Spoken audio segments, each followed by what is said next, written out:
Hi,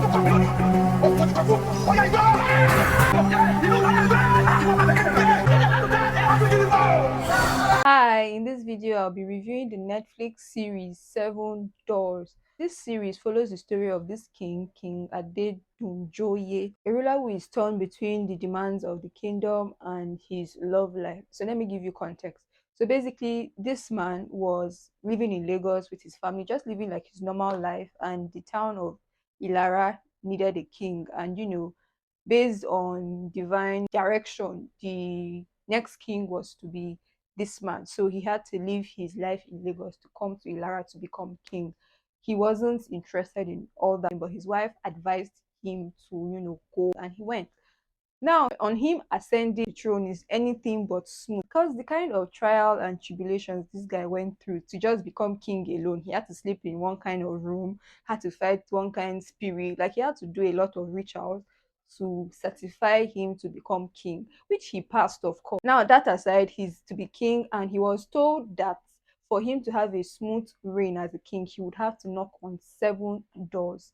Seven doors in what sense? So, what does this seven doors imply? So essentially, he has to marry seven wives. He has to have seven queens, which was just something he wasn't even going to do. Like he was not even about that life.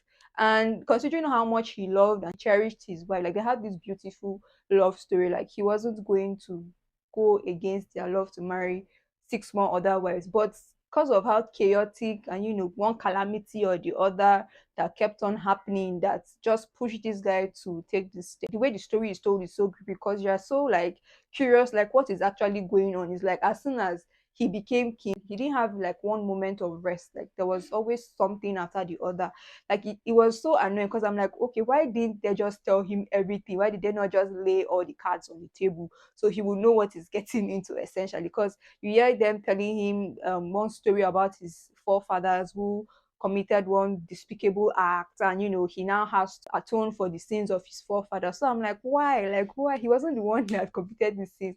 Why is he the one suffering and paying the price for somebody else's mistakes? But yeah, so that is basically everything that he has to get. Like he goes through a lot. He loses his daughter. Like so many things begin to go wrong in the community. And also him being the king, he came with a new perspective. Like he wanted things to be better. He wanted there to be like equality. He didn't want people to be mistreated. He didn't want the chiefs who were the one running things and more or less calling the shots to have their way. Like he was like a proper noble king. He just had a lot he was dealing with, and he had a lot of demands that him being king came with. Like that's basically the gist of the series. And also with the way the series opened up, it would have you hooked because I'm like, why are these women killing themselves? Like you'll be so curious, but towards the end of the movie is when we get to understand what that all meant. Because I'm like, these women are just falling down. So it didn't make sense. You'll be like, what's going on here when the movie first starts up? But when you watch the movie, you get to realize that, oh, this guy's forefather killed his brother to become king, of course. Him ascending the throne, he was told he would die at age 40, and he did not want to of course die, so he went to meet this evil deity of some sort to prolong his life and whatnot. And he was told to sacrifice his wives. Yes, he had seven queens, so he sacrificed his wife's life for his own life so he would not die. So the queens were used as blood sacrifice so his forefather could live. So now in the present time of the movie, the current king, King Adedunjoye, is the one paying the price, playing the community and more or less like appeasing the women that had died and just basically let them start on a clean slate because blood was already on the hands of the generation. Blood had already flown in the community, and it was just affecting him. The whole calamities, the chaos, the deaths, like everything that was going on was just because of how evil his forefather was.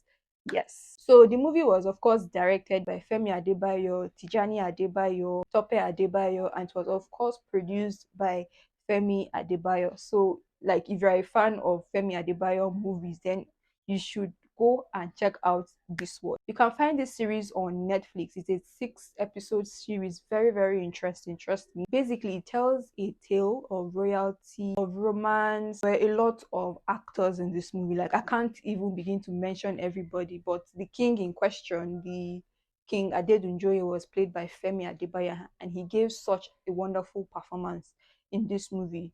really and truly. Because ideally we have this idea of kings being stoic, we have this idea of them being without emotion. They have to, bottle up their emotion. They don't have to be as vulnerable as, everybody else. That we already have this image of who a king should be or how a king should act. But in his own role, we get to see a very vulnerable king, a man who is struggling, like he's conflicted on what to do, and a man who is in love with his wife and who has that love is more or less like his center. So it's very touching, the way the story is told in a different perspective than we are used to, essentially from like a king's point of view. So Femi Adebayo gave us like a different angle on how a king should be, and he did so well in this role. And of course, his wife Amaka was played by Chioma Chukwuka, and this woman is a wonderful actress. She was really, really, really emotionally invested in this character. Like this woman went through a lot. Imagine her husband getting married to six women on the same day. Like it was so crazy, and her feelings felt so pure, felt so real. Yeah. And I think the whole idea with the king being Yoruba and him having a wife that is Igbo was to show like unity, like despite everything that is going on with the whole tribalism and whatnot, we can still come together. And you see also the wife could still try to understand his language. She was speaking Yoruba, she was, imbibing Igbo into his, like it was just a fusion of these two cultures and religion, which was really, really cute to see. Like there were so many people in this movie, the host of actors did so well. I can't, like they are just amazing. For comic relief sake, we have these chiefs who I call like the group of tyrants. They are like I think four in question. So they are, I call them the group of troublemakers. So they are the ones basically running things. They are doing as they like. Before a king was, crowned, they were the one in charge. They would just take somebody's land. They would um demolish somebody's land because they want the land. They were just acting very lawlessly and acting like they were above everybody else. Sure, you get. So the bunch of these men, the bunch of these chiefs, the bunch of them were just funny to see. There was this guy in particular, Hafiz, that really, really made me laugh because he acted his role so well. They will get under your skin, they will be dealt with. There was a part, they were being tied up and they were being dealt with and flogged. It's such an interesting watch. Then we also get the wives, the six more wives, the king married. Like these women did so well in their role. Like they were just also very, very dramatic as well. But with time they got to mellow down and be a bit more, receptive and be a bit more welcoming to, everything that was happening. But they brought another comic side to the movie as well. And of course, the kids in the movie, we get to see Gabriela Falayon in the movie, of course. We get to see like a lot of familiar actors, and all the actors did so well. Like they told a beautiful story. Okay, some of the themes you can pick up on in this movie will, of course, be the theme of tradition.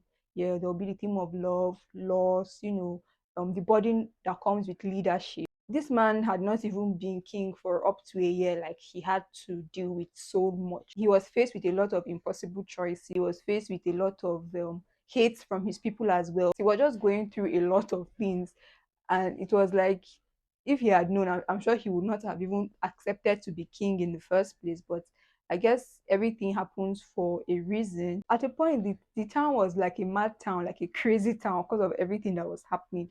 Just imagine after the king had given an order, these chiefs still went ahead to do as they liked. But I liked the way he handled them. He was a very stern. Of course, he respected them because they are, elders and all, but he still did not let that derail him from, putting the town on the right path. He didn't want, there to be like corruption in the system of the town, essentially. And also him being, a proper king, him being like a king with a good head on his shoulder.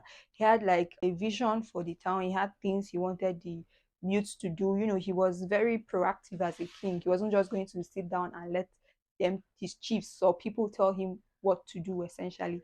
And there was also this other guy that they kept calling king, especially the chiefs. He had bribed them and with cows and money and whatnot to become king, but he wasn't picked. He wasn't chosen to be king. So that man did so well in his acting, and the way he also dealt with the chiefs was really, really interesting to see. And the chiefs were just characters in themselves. They were like they were like kids in the movie. They were like so funny, so silly. Like scenes with those guys would have you smiling at least, because the movie had like a lot of craziness going on, a lot of darkness going on, a lot of death, a lot of calamities happening. But with these chiefs, they will bring like a bit of comic side to the movie as well. For the visuals, the set design, the cinematography, like it was so nice. Even the SFX, sound effect, visual effects, everything was so good. Even the part where the ladies were killed in the opening act of the scene, and also the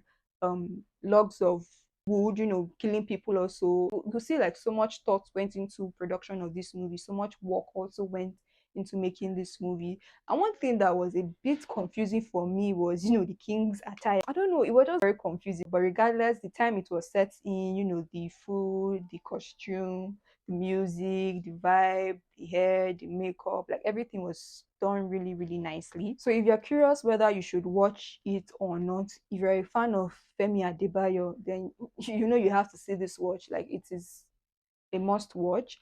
Then also, if you're curious to see the kind of dilemma, the kind of struggles, the kind of things a king has to face, and whether he would overcome, and what would become of him, what would become of the kingdom, and everything else that comes with it. It's not the usual, it's not the conventional, royal type movies that we're used to seeing.